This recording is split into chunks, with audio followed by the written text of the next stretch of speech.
देख, मैंने ये सृष्टि ने ये भेजी ना पीडीएफ, ये वाली ओपन की हुई, क्योंकि ना ये ओपन की ना तो मुझे पिछले वाला पोर्शन भी दिखा कि कहाँ पे पहले ख़त्म, कहाँ तक पढ़ लिया था और अब कहाँ से शुरू है।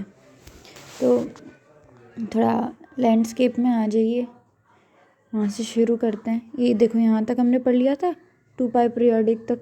अभी अपना प्रैक्टिकल का एग्ज़ाम है तो इसमें से कोई सा भी वो पूछेंगे, मतलब पिछले के पोर्शन भी पूछेंगे, तो मैं इसमें बस वही करा रही हूँ जो इम्पोर्टेंट है।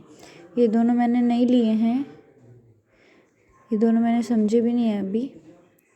मैं डायरेक्ट चाहती हूँ ये वाला पेज उसी का प्रूफ है, ये पेज भी उसी का प्रूफ है, फिर ये एक छोटा सा प्रूफ था यहाँ। ये वाला क्वेश्चन भी मैंने अभी तक नहीं किया है, इसका इतना प्रूफ है, ये वाला पार्ट, ठीक है।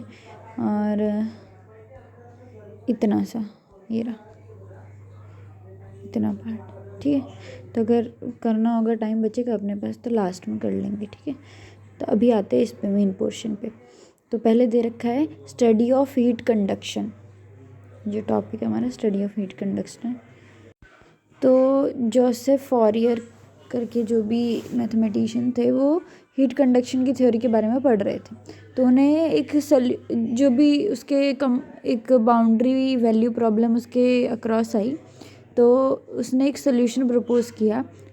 क्या सोल्यूशन प्रपोज किया कि कोई भी infinite combination of science and cosine function, basically कोई भी फंक्शन हमें दे रखा है, एफ एक्स इक्वल टू कुछ भी दे रखा है, उस चीज़ को हम किस में कन्वर्ट कर सकते हैं, साइन और कोसाइन फंक्शन में कन्वर्ट कर सकते हैं, ठीक है। जैसे आगे पढ़ेंगे पता चलेगा। तो ये उसकी जो थ्योरी थी वो सक्सेस रही। तो अभी आगे चलते हैं। Trigonometry polynomials. ट्रिग्नोमेट्री तो हमने पढ़ी थी, जिसमें साइन कॉस ये सब यूज़ होते हैं। पॉलिनोमियल्स भी हमने पढ़े हैं, जिसकी डिग्री 1 या 1 से बड़ी हो, वो सारे कैसे कहलाते हैं, पॉलिनोमियल्स कहलाते हैं। तो जब बात करते हैं इन दोनों का मिला के, ट्रिग्नोमेट्रिक पॉलिनोमियल्स मतलब इसमें साइन कॉस ये सब भी यूज़ हो रहे हैं और पॉलिनोमियल भी है वो, जैसे ये मान लो f x equal to something like this constant term, और ऐसे कॉस और साइन का कुछ ऐसा बन रहा है, टर्म्स बन रही हैं। तो ये हो गया ट्रिग्नोमेट्रिक पॉलिनोमियल, ऐसा पॉलिनोमियल जिसमें ट्रिग्नोमेट्री भी यूज़ हो रही है, ठीक है। जिसमें ये जो कोफिशिएंट्स हैं वो क्या हैं, कॉम्प्लेक्स नंबर्स हैं, ठीक है। अभी आते हैं एग्जांपल्स। जैसे ये एग्जांपल हो गया 1 + cos x cos 2x cos 3x is a trigonometric polynomial of degree 3। अब इसकी डिग्री कैसे डिसाइड कर रहे हैं, जैसे कॉस के अंदर जो कांस्टेंट टर्म है x के मल्टीप्लिकेशन में, वो हाईएस्ट कौन सी, जैसे यहाँ पे 3 है तो यहाँ पे हम लिखेंगे डिग्री 3, जैसे यहाँ पे 5 है तो हम लिखेंगे 5, ठीक है। नोट में बस यही लिखा है कि ये जो अबव जितने भी हमने देखे हैं ट्रिग्नोमेट्रिक पॉलिनोमियल्स, उनको बोलते हैं real form of trigonometric polynomials. आगे चलते हैं, ठीक है। नेक्स्ट पेज था ये कॉम्प्लेक्स फॉर्म ऑफ पॉलिनोमियल्स। देखो रियल फॉर्म हमने अभी पढ़ी, कहाँ पढ़ी, ये रही। ऐसी कुछ रियल फॉर्म्स होती हैं। अब कॉम्प्लेक्स फॉर्म की बात करते हैं तो वही चीज़ हम निकाल रहे हैं, कॉम्प्लेक्स फॉर्म कैसी दिखती है, ठीक है। तो अपना जो रियल वाला था वो कुछ ऐसा था, फंक्शन इक्वल टू a0 और something this summation n equal to 1 to n an cos nx plus bn sin nx, ठीक है। अभी देखो cos nx, इसका एक फॉर्मूला होता है, क्या होता है, e की power in x plus e की power minus in x upon 2। ये कॉस के लिए होता है, कॉस nx के लिए, और n साइन nx के लिए ऐसा होता है, बीच में माइनस आ जाता है। तो यही यूज़ करके हम इसका कॉम्प्लेक्स फॉर्म निकालेंगे। तो वही चीज़ इनकी जगह ये लिख दिया, ठीक है। अभी क्या किया है, देखिए इसमें थोड़ी थोड़ी मिस्टेक्स है, जिसकी भी कॉपी है ये, तो उसने क्या किया है, यहाँ पे थोड़ी सी गलती की है बस। इसमें ये क्या है, ऐसे देखो ये एलसीएम ले रखा है, इसको हम कैसे लिख सकते हैं, e in x upon 2 plus e minus in x upon 2। ये अलग अलग हो गया दोनों, ये टर्म an के साथ an। सेम ये bn वाली टर्म्स, ये जो यहाँ पे लिखी थी वो भी अलग हो गई। फिर ये पॉजिटिव वाली अलग कर लेंगे और नेगेटिव वाली अलग कर लेंगे। तो ये जो यहाँ पे ऐसा मल्टीप्लाई में लिखा है ना, वो ऐसा नहीं आएगा, यहाँ पे ऐसा आएगा EINX upon 2 plus EINX upon में 2I, ऐसा BN AN। फिर ये कॉमन ले लेंगे, फिर क्या बचा, सिर्फ AN प्लस BN बचा, तो ये ऐसा आता है AN प्लस BN अपॉन,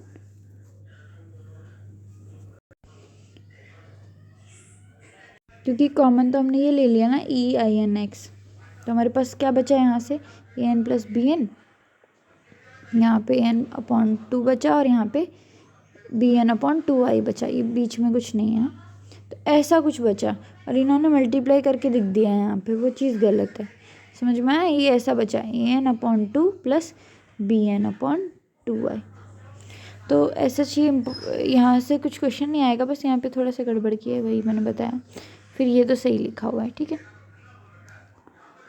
फिर बस ये जो I नीचे था ना, उसी को यूज़ करके जैसे 1 अपॉन आयोटा दिया है, तो आयोटा आयोटा मल्टीप्लाई करेंगे तो क्या आएगा, iota upon I square, I square -1 होता है तो माइनस आयोटा आंसर आता है, वही चीज़ यहाँ पे लिखी है, उसी को यूज़ करके यहाँ पे माइनस आया है, ये वाला माइनस। वैसे इधर से बस इतना याद रखना है, कॉम्प्लेक्स फॉर्म कुछ ऐसी दिखती है। कॉम्प्लेक्स फॉर्म में क्या आ गया, n equal to -n/n Cn e की पावर में INX, ये कॉम्प्लेक्स फॉर्म है। वहीं पे अगर इसमें देखें ना, रियल फॉर्म में वो कुछ ऐसी दिख रही थी, इतना सा डिफरेंस बस हमें समझना है, ठीक है। और यहाँ पे ये चीज़ कैसे आई, ये जो जितना हमने यहाँ तक सॉल्व किया ना, ये जो पार्ट आ रहा है उसको हमने Cn लिया है, ठीक है, और ये तो था ही, इस तरीके से लिखा हुआ है, और टर्म कहाँ से कहाँ जा रहा है, समीशन -n to n जा रहा है। ये जो चीज़ है ना, ये वाले माइनस के लिए e की पावर -INX, उसी के लिए यहाँ पे समीशन में हम माइनस लगा दिए हैं। कैसा हो गया ये समीशन, कैसा हो गया, उल्टा हो गया, -n इधर आ गया, 1 ऊपर चला गया, जब भी ऐसा कुछ होता है तो, ठीक है। तो ये टर्म्स बनी है कॉम्प्लेक्स के केस में, जिसमें Cn हमने बता रखा है, C0 A0 होगा, ये टर्म कहाँ से मिलेगी, ऐसे उल्टा बता रखा है। फिर 1 to n के बीच में बात करेंगे तो ये Cn का फॉर्मूला होगा, ये मतलब ये चीज़ मिलेगी, और -1 to n की बात करेंगे तो ये चीज़ मिलेगी, ठीक है। तो ये होता है कॉम्प्लेक्स फॉर्म। भी आगे चलते हैं, अभी देखो जैसे ये क्वेश्चन है, ये 2 मार्क्स में आ सकता है, express trigonometric polynomial this in complex form. तो हमें कॉम्प्लेक्स फॉर्म का फॉर्मूला पता होना चाहिए, पहले तो ये फॉर्मूला पता है, ये चीज़ लिखो। अब ये मत समझना कॉम्प्लेक्स फॉर्म में तो फॉर्मूला अलग ही हो गया है, ये बस इतना याद रखना, इसी चीज़ को हमने ऐसा लिखा हुआ है, फॉर्मूला तो यही है, समझ में आया, फॉर्मूला यही याद रखना है, ये वाला दिस वन, ये रियल के लिए और ये कॉम्प्लेक्स के लिए दोनों लिखने पड़ेंगे। पहले ये लिख दिया, ऐसे फॉर्म में ये दी हुई है ट्रिग्नोमेट्रिक पॉलिनोमियल, मतलब रियल फॉर्म में, भी इसको कॉम्प्लेक्स फॉर्म में चेंज करना है, तो हमने लिख दिया ये। और अभी देखो cos x दे रखा है ना, cos nx का फॉर्मूला मैंने बताया था, e की पावर में INX प्लस e की पावर में -INX अपॉन 2। तो यहाँ पे जो n है वो क्या है, 1 है, तो हर जगह यहाँ पे 1 पुट कर दो, इसीलिए कैसा फार्मूला बना, ये फार्मूला बना, समझ में। फिर इनको अलग अलग करके लिख दिया, अलग अलग करने के बाद IX वाली e की पावर IX वाली टर्म्स एक साथ लिख दी, तो ऐसा कुछ बना। अभी इसी चीज़ को लिखना आना चाहिए, जो चीज़ मैं कब से सिखा रही हूँ, समीशन में कैसे लिखना है।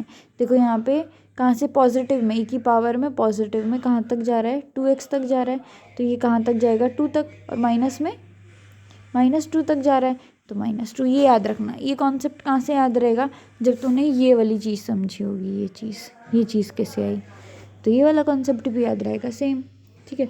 अभी प्रॉपर्टीज़ ऑफ ट्रिग्नोमेट्रिक पॉलिनोमियल, देख ये वाला भी 2 मार्क्स में आ सकता है कि हमारा ट्रिग्नोमेट्रिक पॉलिनोमियल 2 पाई पीरियोडिक है कि नहीं है, इज़ ट्रू फॉल्स में आ सकता है, तो फिर उसका रीज़न भी लिखना पड़ेगा। तो हम यहाँ पे आंसर में ये लिखेंगे, since cos and sine are 2 pi periodic for a trigonometric polynomial function, f equals to ऐसा लिखा, तो ये चीज़ आई, ये फॉर्मूला था जो हमारा, क्योंकि हमारा कॉस और साइन दोनों 2 पाई पीरियोडिक होते हैं, तो हमारे पास क्या आंसर मिलेगा, ये चीज़ क्या मिलेगी, कॉस, जो कॉस nx प्लस 2 पाई n है और यहाँ पे भी ये है, वो वापस से हमें वही दे देगा nx, क्योंकि हमारा कॉस और साइन फंक्शन भी कैसे हैं, 2 पाई पीरियोडिक, तो हमें वापस से वही मिल जाएगा। एफ एक्स फंक्शन जो है हमारा, उसमें भी हम अगर 2 पाई पीरियोडिक चेक कर रहे हैं तो हमें क्या चेक करना है कि ये फंक्शन जब हम एफ ऑफ एक्स प्लस 2 पाई निकालें, मतलब उसमें 2 पाई ऐड करें तो हमें वापस से वही फंक्शन मिल जाए, तो उसको बोलते हैं 2 पाई पीरियोडिक। तो वो चीज़ तो हमें मिल गई, तो ये हो गया। ठीक है, अभी बात करते हैं ट्रिग्नोमेट्रिक सीरीज़ क्या होती है, उसको हम कैसे डिफाइन कर सकते हैं। ऐसे, अब देख, इसमें और इसमें बहुत अंतर है। ये फॉर्मूला दिख रहा था कॉम्प्लेक्स नंबर का, उसमें समीशन कहाँ जा रहा था, -n to n। वहीं ट्रिग्नोमेट्रिक सीरीज़ में कहाँ से कहाँ जा रहा है फंक्शन, समेशन -∞ टू इन्फिनिटी जा रहा है। तो यही एक डिफरेंस है, तो ये याद रहना चाहिए। ऐसा नहीं कि सब सेम सेम ही पढ़ रहे हैं, अलग है चीज़ें। ठीक है, उसके एग्जांपल्स यहाँ पे दिए हुए हैं, जैसे कि ये हो गए, ये कुछ एग्जांपल्स दे रखे हैं यहाँ पे सीरीज़ के। अब आते हैं फॉरियर सीरीज़, ये बहुत इंपॉर्टेंट कॉन्सेप्ट है, इस पर एक ना एक क्वेश्चन तो आएगा, हो सकता है यही वाला आ जाए, ये वाला अच्छे से करके जाएंगे एक बार प्रैक्टिस, मुझे लग रहा है कि ये आएगा। फिर let function be 2 pi periodic and Riemann integral on -pi to pi. हमें दे रखा है एक फंक्शन 2 पाई पीरियोडिक है और वो रीमन इंटीग्रेबल है, मतलब उसका इंटीग्रेशन हम फाइंड कर सकते हैं किसमें, -पाई टू पाई के बीच में, इंटरवल भी दे रखा है। The number C M defined by, जो सी एम क्या थे, कॉम्प्लेक्स कोफिशिएंट्स थे ना, उनको हम कैसे डिफाइन कर सकते हैं, ऐसे डिफाइन कर सकते हैं। इसका फॉर्मूला दे रखा है 1/2 इंटीग्रेशन -पाई टू पाई। इसी चीज़ को हम बोलते हैं Fourier coefficients of the function F and the series. ये सीरीज़ और सीरीज़ का फोरियर कोफिशिएंट्स हम इसको बोलते हैं। ये फॉर्मूला याद हो जाना चाहिए, कौन सा वाला, CM = दिस वन, स्टार वाला। ठीक है, फोरियर कोफिशिएंट्स पता चल गया। और ये जो सीरीज़ की हमने बात की थी वही कहलाती है फॉरियर सीरीज़। और फॉरियर सीरीज़ दिखाने के लिए हम ऐसे डिनोट करते हैं f(x), बीच में ये वाला साइन और ये।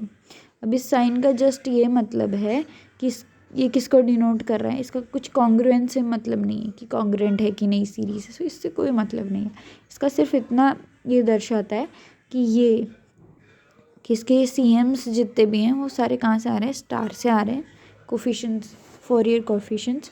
और इस सीरीज़ की बात हो रही है, जैसे इसमें लिखा है ना, are obtain using F and star, बस यही चीज़ें दिखा रहा है। स्टार मीन्स ये वाले फॉर्मूले की बात है। तो अब आते हैं डायरेक्ट क्वेश्चन पे, क्योंकि हमारा प्रैक्टिकल के एग्जाम है। Find the Fourier series of the function f(x).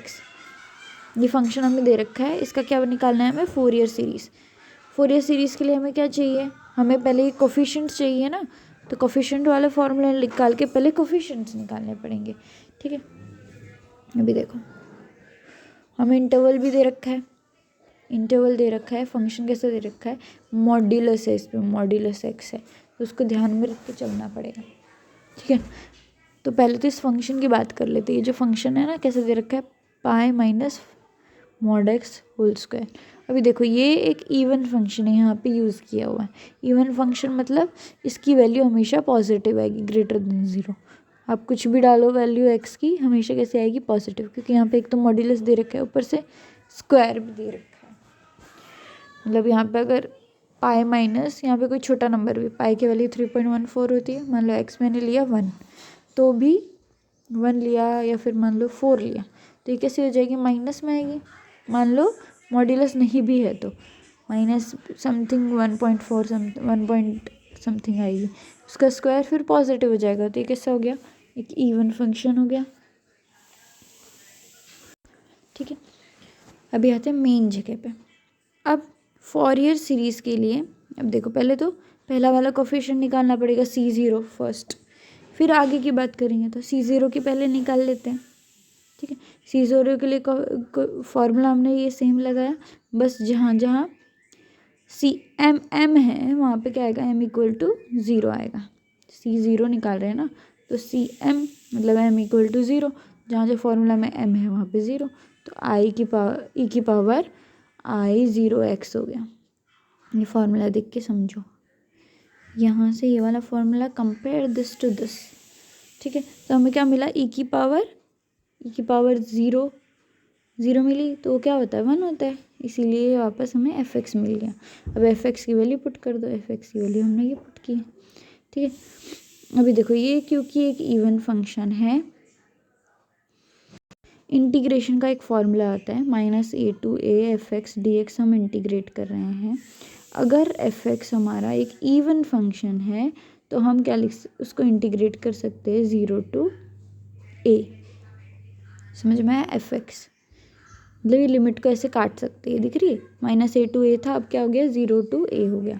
तो ये कब हो सकता है, जब हमारा फंक्शन कैसा हो, इवन फंक्शन हो, इसीलिए यहाँ ब्रैकेट में इवन फंक्शन लिखा है, और ये -π to π की जगह हमें क्या हो गया 0 to π। हाँ ये चीज़ याद रखना, -a to a F x, उसको हम कैसे कन्वर्ट कर सकते हैं, 2 times 0 to a, 2 को मत भूल जाना, मैं भी भूल गई थी, एफ एक्स अगर ये इवन फंक्शन है तो हम ये इंटीग्रेशन का ऐसा कुछ चेंज कर सकते हैं, ठीक है। इसलिए रीज़न भी साइड में लिखा है, इतना डन। अब देखो, अब क्योंकि यहाँ पे दिख रहा है इंटीग्रेशन कहाँ से कहाँ जा रहा है, 0 to π जा रहा है। अब हमारा x कहाँ से बिलोंग कर रहा है, 0 to π, पहले कहाँ कर रहा था -π to π, मतलब x कैसा हो गया पॉजिटिव, 0 से बड़ा पॉजिटिव है, तो मॉड x की वैल्यू क्या रहेगी, हमेशा x ही रहेगी।